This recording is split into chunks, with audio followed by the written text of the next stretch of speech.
Assalamualaikum warahmatullahi wabarakatuh. Ensiklopedia Al-Fatih kembali ke hadapan Anda untuk berbagi info Islami. Semoga menginspirasi aktivitas Anda hari ini.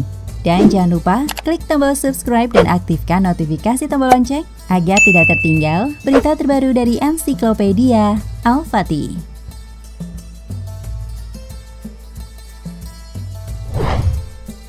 Tidur adalah masa istirahat untuk tubuh dan jiwa. Selama tidur, kesadaran dan kemauan mengalami penundaan, baik sebagian maupun keseluruhan.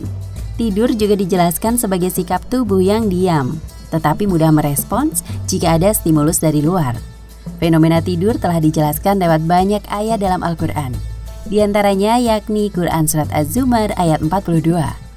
Dalam ayat tersebut, Allah Subhanahu wa Ta'ala berfirman, Allah yang mengangkat roh seseorang ketika dia mati dan ketika tidur, maka di tangannya roh orang yang ditakdirkan mati dan dikembalikan roh orang yang tidur sampai ajal tertentu.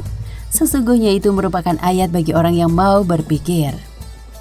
Saat masih menjabat sebagai Ketua Departemen Electrical and Electronic di British University, Dr. Arthur J. Allison pernah melakukan penelitian lewat alat-alat elektronik tentang fenomena tidur dan mati.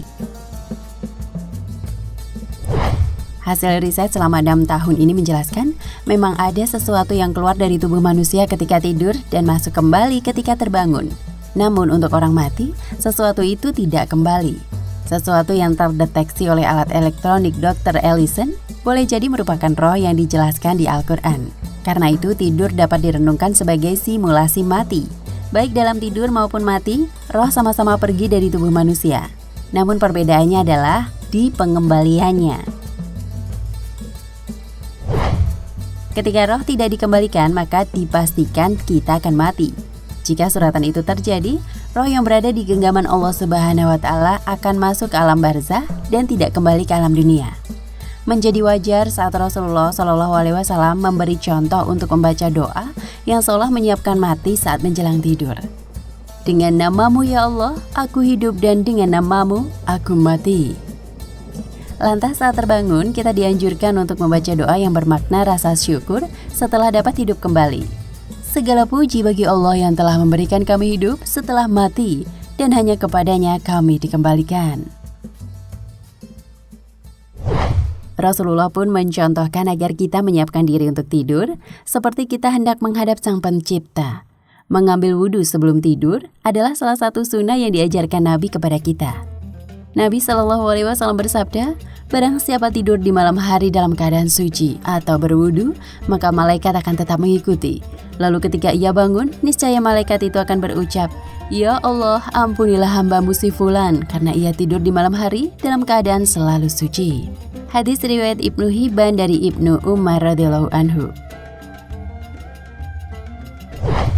Tidak hanya itu, Rasulullah kerap juga mendoakan orang yang mati saat tidur dalam keadaan berwudu. Hal ini juga ditulis dalam kitab Tangki Al-Qaul Al-Hadis, karangan Syekh Muhammad bin Umar An-Nawawi Al-Mantani. Dari Umar bin Harits, bahwa Nabi bersabda, barang siapa tidur dalam keadaan berwudu, apabila mati di saat tidur, matinya dalam keadaan syahid di sisi Allah. Wallahu a'lam bishawab. Nah pemirsa Ensiklopedia Al-Fatih, sampai di sini perjumpaan kita kali ini. Semoga menginspirasi.